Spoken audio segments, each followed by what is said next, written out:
आज राजनीति विज्ञान के संप्रभुता सिद्धांत की क्या क्या जो है उसमें व्यवस्थाएं हैं जहाँ पर हम अक्सर गलतियाँ करते रहते हैं।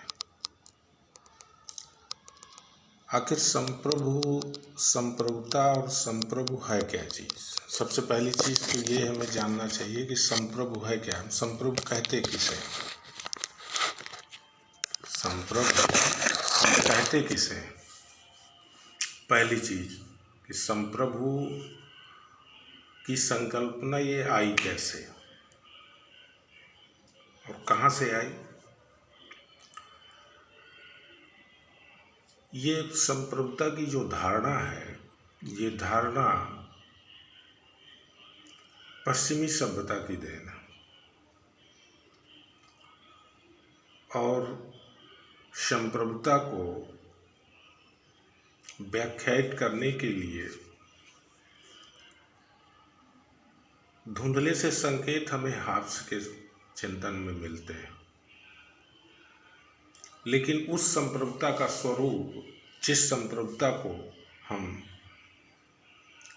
आज आधुनिक युग में जानते हैं, अगर उसकी सैद्धांतिक व्याख्या की बात की जाए तो पहले हाब्स के चिंतन के बाद बोंदा के चिंतन में हमें देखने को मिलती है, जिसने संप्रभुता के उन लक्षणों की पहचान की जिन लक्षणों से एक व्यक्ति की संप्रभुता या राज्य की संप्रभुता कैसी होनी चाहिए, कैसी होती है, इसको बताने की चेष्टा बोंदा ने की।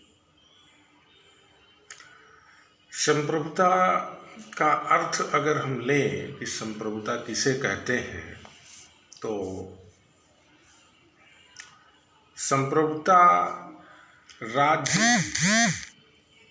का एक विशेष गुण है। जैसे हमने राज्य के 4 तत्वों की जहाँ कि राज्य की पहचान कैसे होती है, राज्य को पहचाना कैसे जाता है, तो राज्य को पहचानने के लिए हमने 4 तत्वों का समावेश किया कि जिससे जो चीज़ें, ये 4 चीज़ें जहाँ पाई जाएं उसको हम राज्य कह सकते हैं। उन्हीं में से एक है संप्रभुता। चूँकि इसकी प्रकृति, संप्रभुता की प्रकृति क्या है? राजनीतिक है, क्योंकि राज्य से संबंधित होने के कारण इसकी प्रकृति राजनीतिक हो गई। अब राजनीतिक प्रकृति अगर हुई तो इसका संबंध राज्य से है। तो अब हम संप्रभुता के अर्थ के विषय में जानते हैं, जिस पर अनेक विद्वानों ने अपने अपने मत व्यक्त किए हैं, लेकिन उन विद्वानों में कहीं न कहीं समानता भी है और कहीं न कहीं असमानता भी है। तो पहली चीज़ हम जानते हैं संप्रभुता का अर्थ। अगर किसी भी राज्य में, कोई भी राज्य है, अगर संप्रभु स्वतंत्र नहीं है तो उसे संप्रभु राज्य नहीं माना जा सकता। रीजन कि जैसे 1947 के पूर्व भारत की स्थिति क्या थी? एक गुलाम की, यानी भारत के जितने भी निर्णय, शासन प्रशासन से संबंधित जितने भी निर्णय लिए जाते थे, तो वो निर्णय किस तरह लिए जाते थे, कैसे लिए जाते थे? भारत की जनता या भारत के शासक स्वतंत्र नहीं थे। वो निर्णय ब्रिटेन की संसद द्वारा लिए जाते थे। तो अब इस स्थिति में भारत के पास तो सब कुछ था, निश्चित भूभाग था, जनता थी, सरकार थी, लेकिन थी तो क्या नहीं थी? संप्रभुता। तो संप्रभुता इसलिए महत्वपूर्ण हो जाती है कि अगर हमारे कोई निर्णय दूसरा व्यक्ति लेता है तब उस स्थिति में वो राज्य या वो देश वो संप्रभु नहीं होता। संप्रभुता के अभाव में राज्य की कल्पना हम नहीं कर सकते। क्यों? क्योंकि यही वो एक गुण है जिसके कारण संप्रभु की वजह से राज्य की पहचान होती है।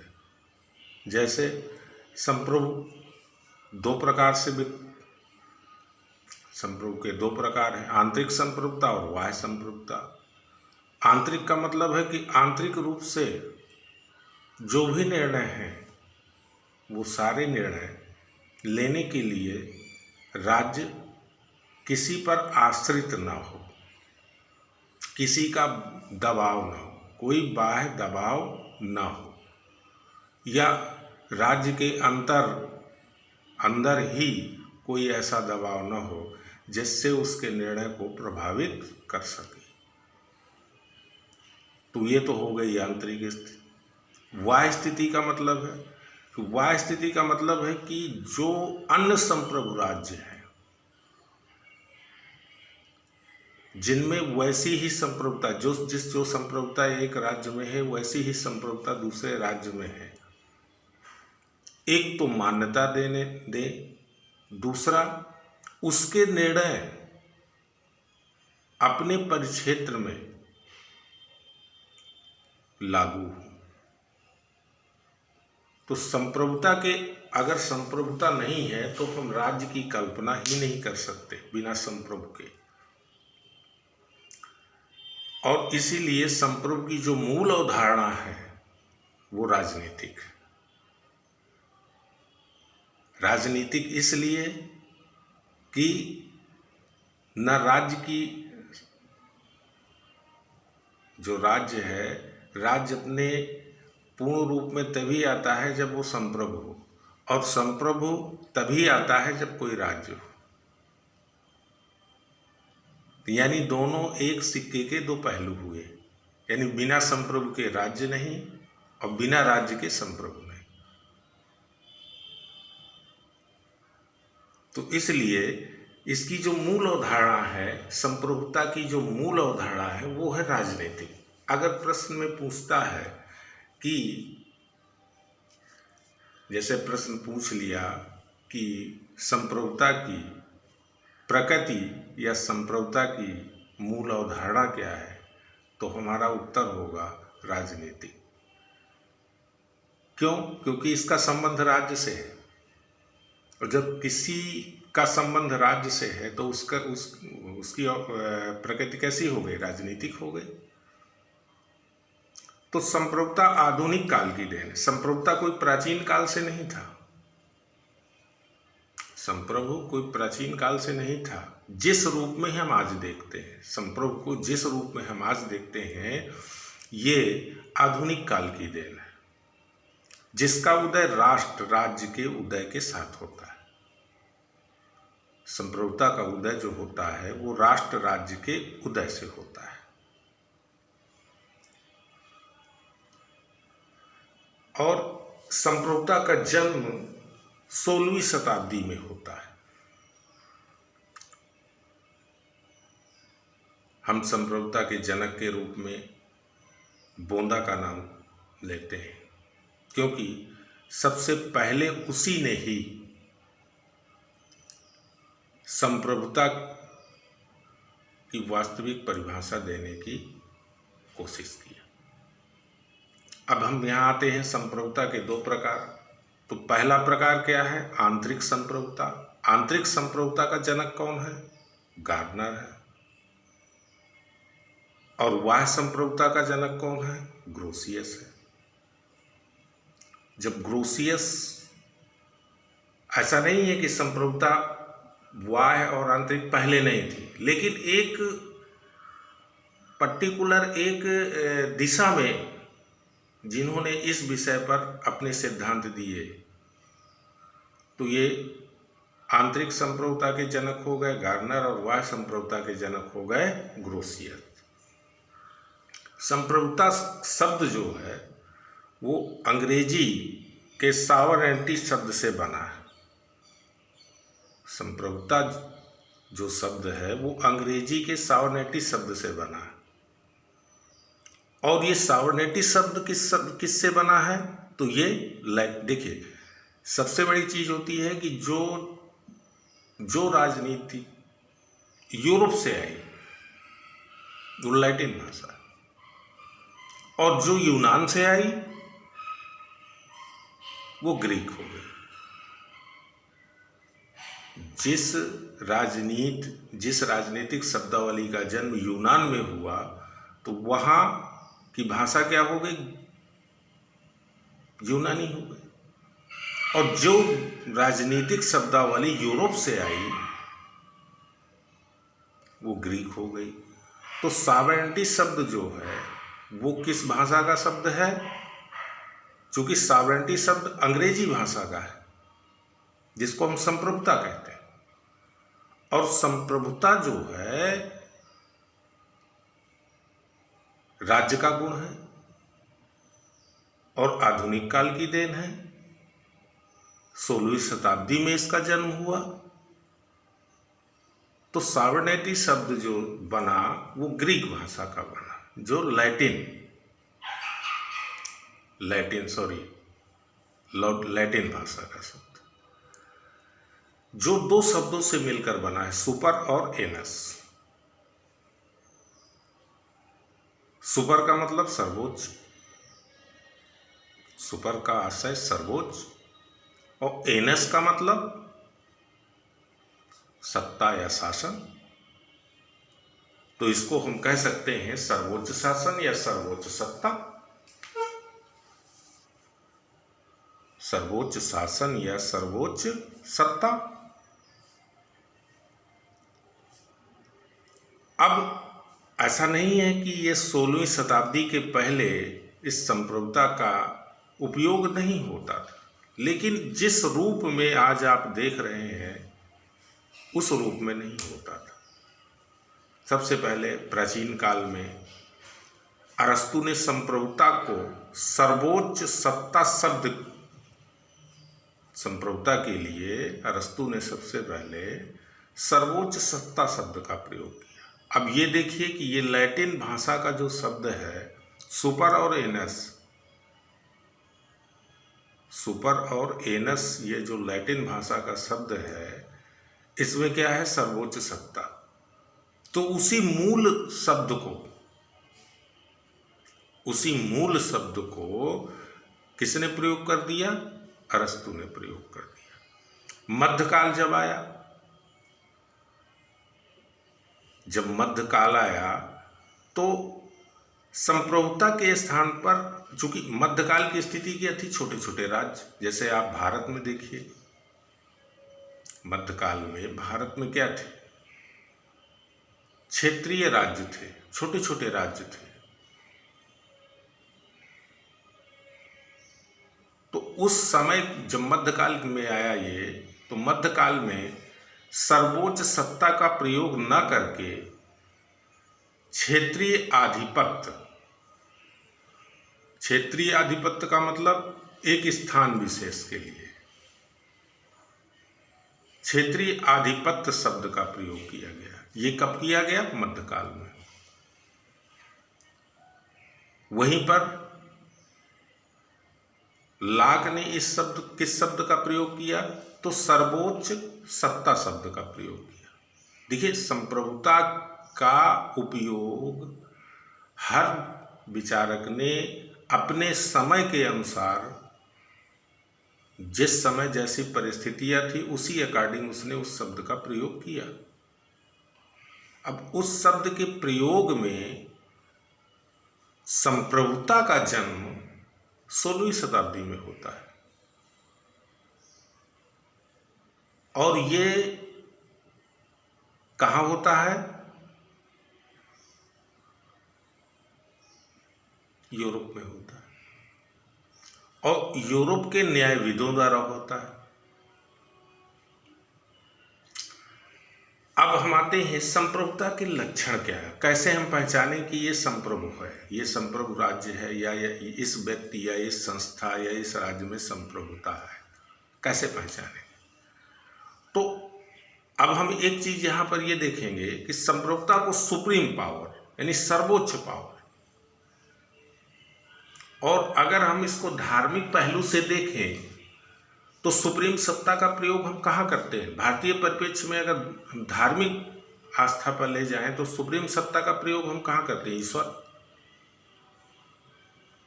ईश्वर सर्वोच्च है, यानी ईश्वर की सत्ता जो है वो क्या है? संप्रभु सत्ता है। एक अनुमान ऐसा हम मान सकते हैं, लेकिन अगर उसे वैज्ञानिकता की तह में देखें तो उसको हम सिद्ध नहीं कर सकते, लेकिन ऐसा एक अनुमान हम मान सकते हैं कि ईश्वर क्या है? सर्वोच्च है, और ईश्वर की सत्ता के सामने सभी लोग नतमस्तक। ये एक ऐसी परिकल्पना हम मान लें तो ईश्वर का क्या गुण होता है? ईश्वर को हम बांट तो सकते नहीं, तो पहली संप्रभुता की जो विशेषता हो गई वो क्या हो गई? अविभाज्यता। यानी संप्रभुता को हम डिवाइड नहीं कर सकते, संप्रभुता को बांट नहीं सकते कि आधी तुम ले लो, आधी तुम ले लो, आधी तुम ले लो। अगर हम संप्रभुता को डिवाइड करते हैं, संप्रभुता को बांटते हैं, तो फिर वो संप्रभु नहीं, जो कि आगे चलकर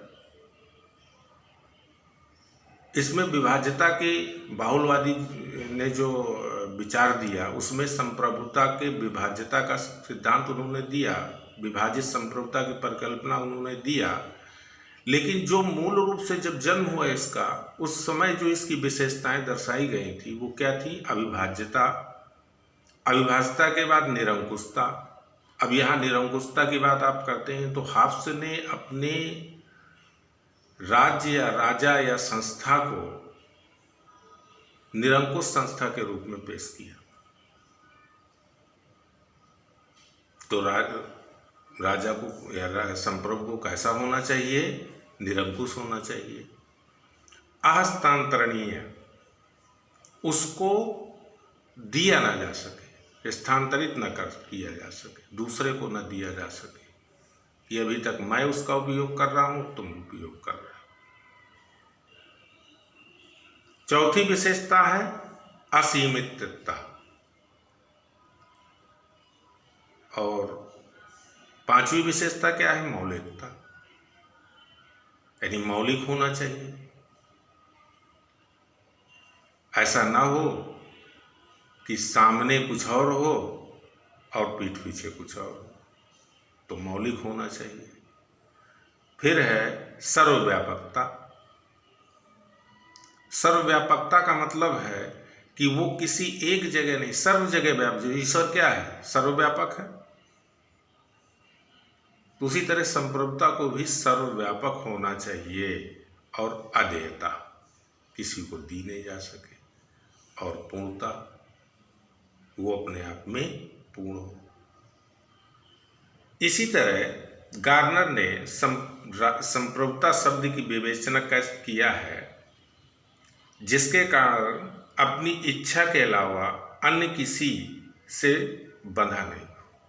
यानी गार्नर ने इस रूप में परिभाषित करने की कोशिश किया कि जो संप्रभु है वो अपनी इच्छा के अलावा, यानी वो जो सोच रहा है, जैसा वो सोच रहा है, उस सोच में किसी दूसरे का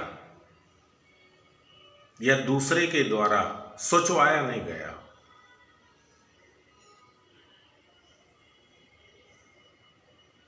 यानी जो गार्नर महोदय कहना चाहते हैं कि संप्रभुता राज्य की विशेषता है। संप्रभुता क्या है? राज्य की विशेषता है, जिसके कारण, कैसी विशेषता है? जिसके कारण अपनी इच्छा के अलावा अन्य किसी से बंधा नहीं होना चाहिए। ये गार्नर महोदय करते हैं। ग्रोसियस महोदय, वाह्य स्वतंत्रता के जो जनक हैं, वो क्या कहते हैं? संप्रभुता उस व्यक्ति में निहित सर्वोच्च राजनीतिक शक्ति है। संप्रभुता उस व्यक्ति में निहित राजनीतिक एक व्यक्ति है, या इन्होंने व्यक्ति में निहित कर दिया। संप्रभुता उस व्यक्ति में निहित सर्वोच्च राजनीतिक शक्ति है जिसके कार्य अन्य किसी पर आश्रित ना हो, जो अपने आप के अलावा अन्य किसी से सीमित न हो। यानी जिसके कार्य किसी दूसरे व्यक्ति पर आश्रित न हो और जो अपने आप के अलावा किसी दूसरे से सीमित न हो। यहीं पर वुड्रो विल्सन ने क्या कहा? संप्रभुता वह सर्वोच्च शक्ति है, संप्रभुता वह सर्वोच्च शक्ति है जो सदा सक्रिय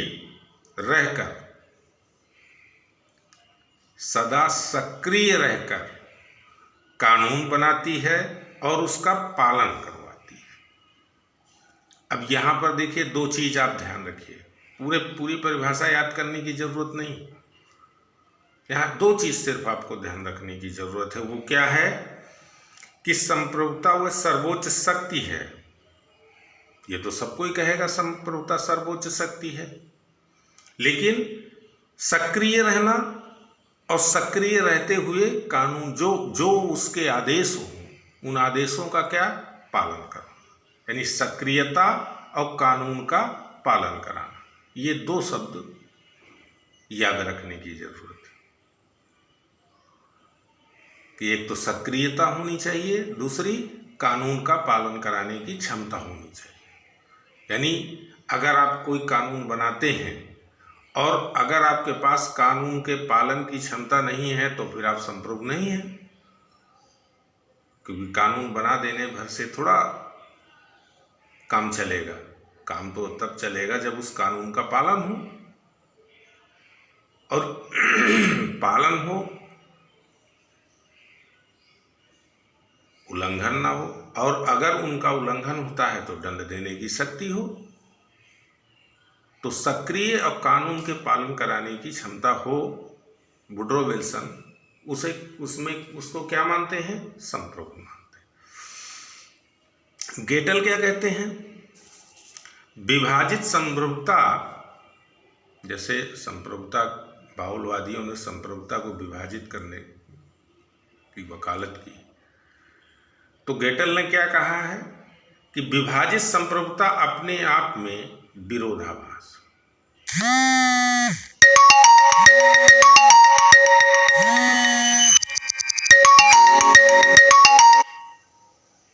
विभाजित संप्रभुता अपने आप में क्या है? विरोधाभास। रूसो क्या कहते हैं? रूसो को राजनीतिक संकल्प या सार्वजनिक संकल्प के रूप में देखा है। रूसो ने संप्रभुता को किस रूप में देखा है? राजनीतिक संकल्प या सार्वजनिक संकल्प, यानी समान इच्छा के रूप में देखा है। तो संप्रभुता की जो मोटी मोटी चीज़ें थी वो आज हमने आपको बताया, और बाकी चीज़ें आपको अगले वीडियो में दी जाएंगी, क्योंकि वीडियो ज़्यादा बड़ा होना भी नहीं चाहिए, नहीं लोग बोर हो जाते हैं। धन्यवाद, फिर मुलाकात होती है। धन्यवाद।